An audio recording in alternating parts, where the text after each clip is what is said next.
Shalom, selamat pagi. Mari kita sama-sama masuk dalam hadirat Tuhan pagi hari ini.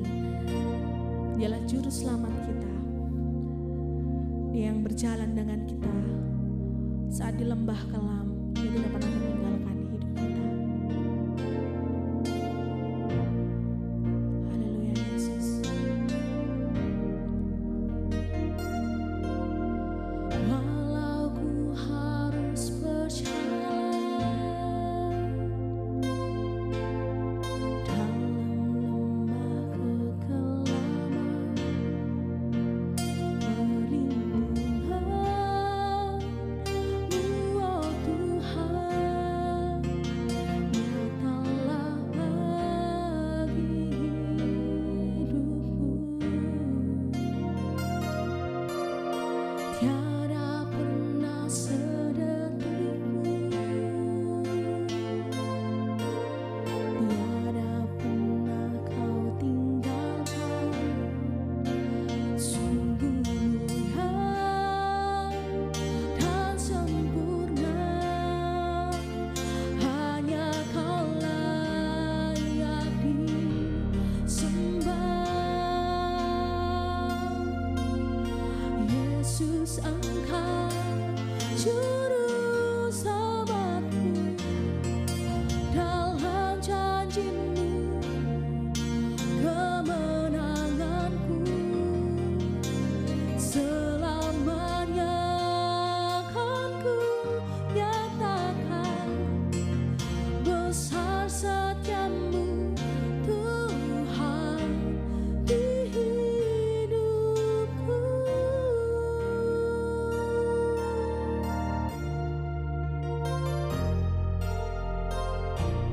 Haleluya Yesus.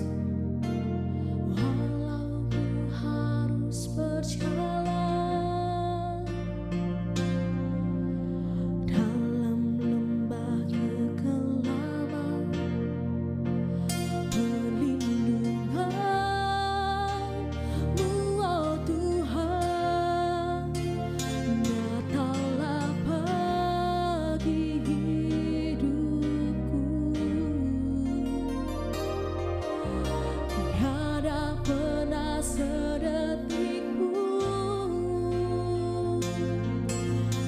tiada pernah Kau tinggalkan. Sungguh mulia dan sempurna,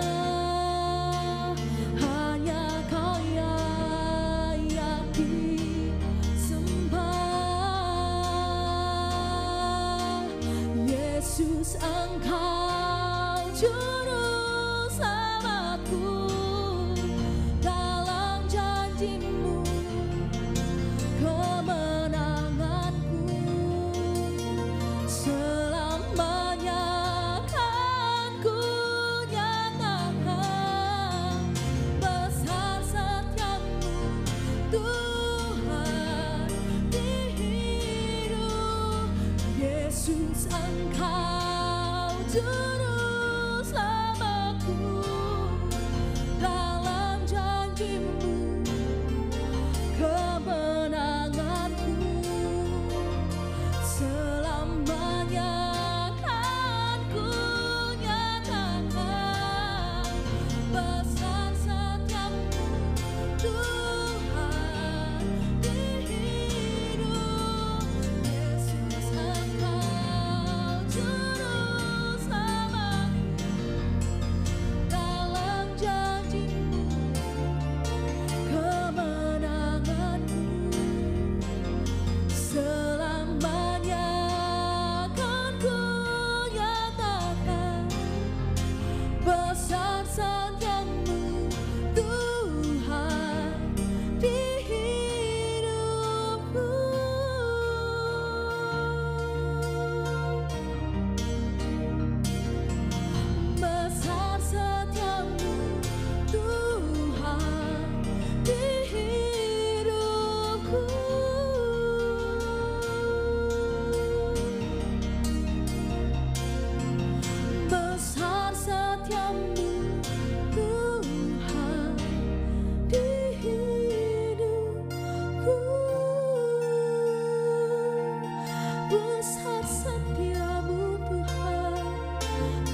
Besar setiamu. Haleluya. Sungguh besar setiamu Tuhan Yesus dalam kehidupan kami. Kalau juru selamat kami Tuhan Yesus, dan segala pengagungan yang kami naikkan Tuhan menyukakan hati-Mu Tuhan. Tuhan, sebentar lagi Tuhan kami mau belajar kebenaran firman-Mu, kami boleh merenungkan kebenaran firman-Mu Tuhan Yesus. Berkati Tuhan hamba-Mu yang akan menyampaikan kebenaran firman-Mu. Kau urapi Tuhan, sampaikan isi hati-Mu Tuhan. Dan bila Tuhan setiap kami Tuhan yang mendengarkannya Tuhan Yesus, kami boleh menjadi pelaku-pelaku firman-Mu Tuhan. Hanya di dalam nama-Mu saja Tuhan Yesus Kristus. Haleluya. Amin. Shalom. Hari ini kita akan belajar bersama-sama dengan tema pengharapan di tengah-tengah kesulitan.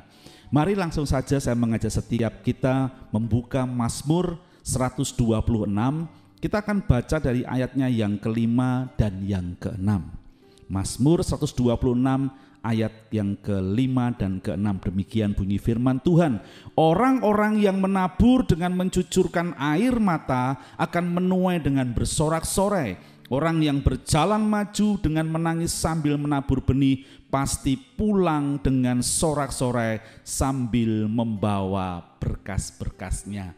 Saudara, kalau ketika kita membaca daripada ayat ini saudara, saya percaya pandangan kita atau apa yang kita bayangkan dari ayat ini itu tidak jauh-jauh dari seorang petani yang sedang menaburkan benih di ladangnya, yang menaburkan benih di sawahnya. Dan ketika dia menabur, dia berharap suatu ketika benih ini akan bertumbuh dan menghasilkan sesuatu. Lalu saya mulai merenungkan ayat ini saudara.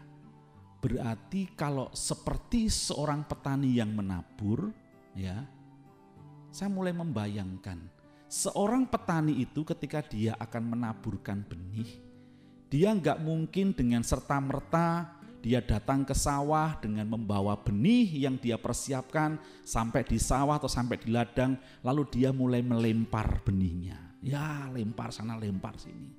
Enggak seperti itu saudara. Seorang petani ketika dia akan menaburkan benih, pertama-tama dia akan berpikir dulu, dia akan menanam benih apa, akan menabur benih apa. Kemudian yang kedua, setelah dia tahu apa yang akan ditabur, kemudian dia baru apa?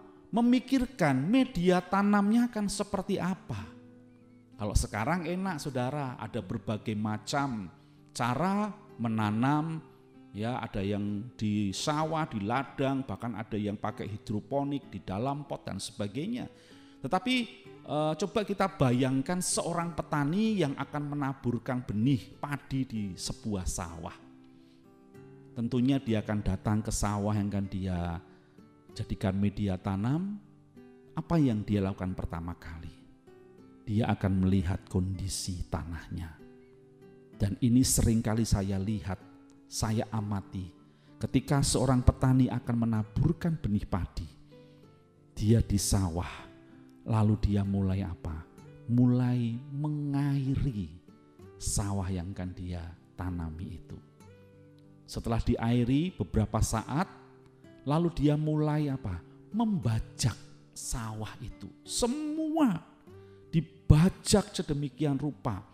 Tanahnya dibalik supaya apa? Supaya itu ada sesuatu yang bagus, tanahnya menjadi gembur dan sebagainya sehingga nanti siap untuk ditanami benih.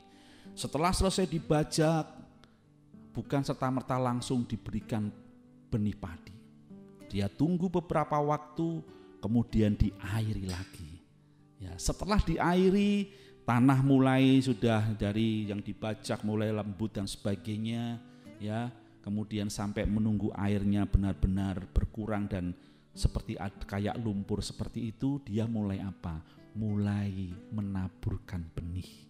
Dan ketika dia menaburkan benih, dia tidak sembarangan menabur. Benih padi dia ambil lalu dilempar-lemparkan atau langsung ditanam-tanam gitu saudara, enggak. dia akan membuat sebuah persemaian dulu. Ya, persemaian di tempat yang kecil, benih ditanam, setelah tumbuh, benih itu dipindahkan ke sawah yang lebih besar. Dan ketika ditanam di sawah pun, saudara, itu tidak langsung ditanam seenaknya sendiri. Dia akan membawa sebuah kayu yang lurus untuk apa? Mengatur jarak tanam. Dia mulai menanam satu benih, beberapa benih dengan urut, dengan baik, supaya nanti begitu tumbuh, dia akan menjadi tanaman padi yang rapi, tanaman padi yang menghasilkan tanaman padi yang baik. Dan saya perhatikan, proses dari menabur benih sampai dia tumbuh dan menuai, itu proses yang panjang, itu proses yang melelahkan. Kenapa? Petani kepanasan, petani ya mungkin kehujanan, terterpa angin, ya berkeringat, mungkin kesandung jatuh terjerembab di sawah dan sebagainya. Bukan proses yang gampang. Tetapi saya percaya ketika petani itu selesai menanam atau menabur benihnya, dia sudah punya pengharapan suatu hari benih ini akan bertumbuh dan menghasilkan sesuatu. Dan selesai itu dia bersuka cita. Aku punya pengharapan benih ini akan menghasilkan sesuatu yang baik. Kalau kita lihat di 2 Timotius 2 ayatnya yang ke-6. Seorang petani yang bekerja keras haruslah yang pertama menikmati hasilnya. Bahkan di ayat ini dikatakan seorang petani yang bekerja keras. Orang yang menabur itu adalah orang yang bekerja keras. Kenapa? Karena membutuhkan proses yang panjang sampai benih itu bertumbuh dan menghasilkan. Dan itulah sukacitanya ketika itu menghasilkan. Saudara yang dikasihi Tuhan, sekarang apa yang hari-hari ini engkau tabur dalam hidupmu? Saya percaya orang yang mengikut Tuhan Yesus pasti akan menabur sesuatu yang baik, menabur sesuatu yang benar dalam hidupnya. Kenapa? Karena dia pasti akan punya pengharapan ketika dia menabur seperti apa yang firman katakan, dia akan menuai sesuatu yang luar biasa. Saya sering mendengar banyak orang ya ketika dalam hidupnya, Pak, saya tuh mau sungguh-sungguh sama Tuhan. Saya tuh mau benar-benar mengikuti seperti firman Tuhan. Tapi kok rasa-rasanya ya Pak, kok malah saya sering disalah mengerti. Saya sering mengalami ditekan, saya sering mengalami dianiaya, diolok-olok, dibully dan sebagainya. Ya, sering kita mendengar seperti itu. Kalau kita mengalami itu, jangan berhenti engkau menabur sesuatu yang baik.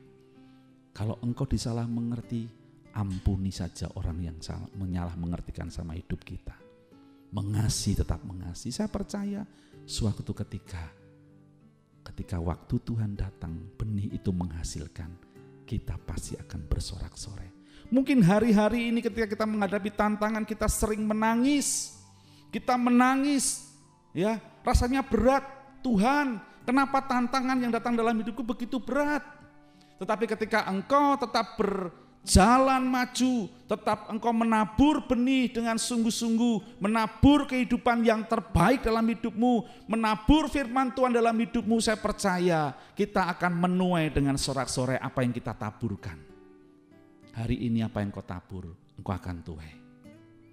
Ya, jangan pernah berhenti berharap kepada Tuhan.